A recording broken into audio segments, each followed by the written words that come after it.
This man is the lawyer of Camilla Alhansan.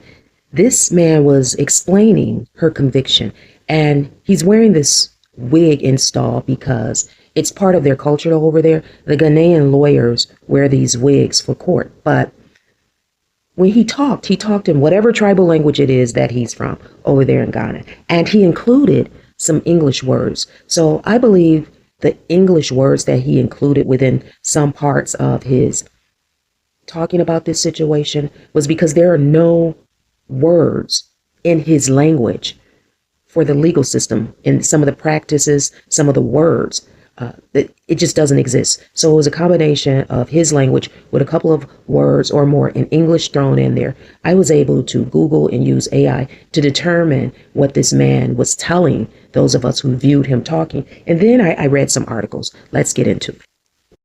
The nation Ghana has been in the news quite a bit, international news, right? A lot of things going on with Ghana in their land. They've got a lot to be concerned about, right? This is an interesting story, social nurse here. I'm going to talk about Camilla Alhansan.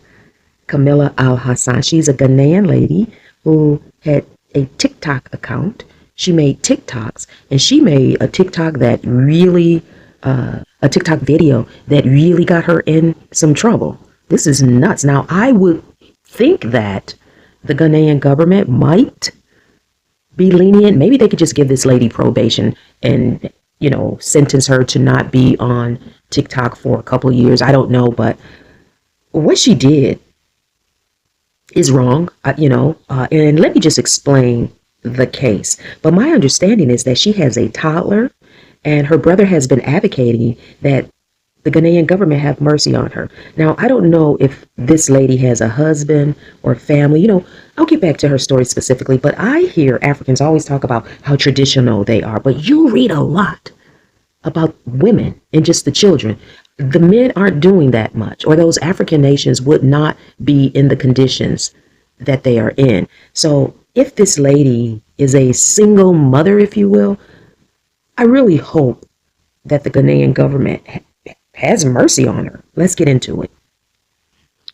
Camilla Alhansan, often referenced as Camilla Hassan or Hassan, is a Ghanaian TikTok content creator who made headlines July 2026 after being sentenced to 1 year in prison, and a cross-circuit court handed down the custodial sentence after she pled guilty to charges of offensive conduct and the publication of false news, right? So these African people on the continent, they make a lot of content, but if you notice this, a lot of times the content that they make is not about their nation, is not about their government or government officials. Why? Because they could get sent to fatality or in prison. It is not like the West. So be very careful if you're an American over there talking stuff. Those countries are not anywhere close to being Western or like America. That's why they try to get out of those countries, including Ghana, right? People leave Ghana often, even if it's by extradition, like that Ghanaian scammer. I'll talk about that in another video that's being extradited to the United States. But case details as compiled by AI for me. The 43-year-old creator posted viral videos falsely claiming, without evidence, that Ghanaian President John Mahama had buried 32 cows as part of a spiritual ritual to win the 2024 general election. She also claimed that the distribution of sanitary pads to flood victims was meant to cover up the ritual. Now, that's wild, right?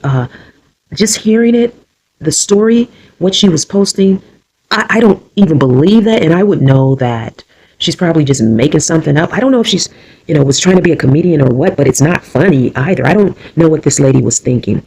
The legal ruling on July 16, 2026, the presiding judge rejected appeals for a lighter sentence, stating that jail time was necessary to serve as a deterrent against the growing spread of misinformation on social media. So clearly she's being made an example of, right?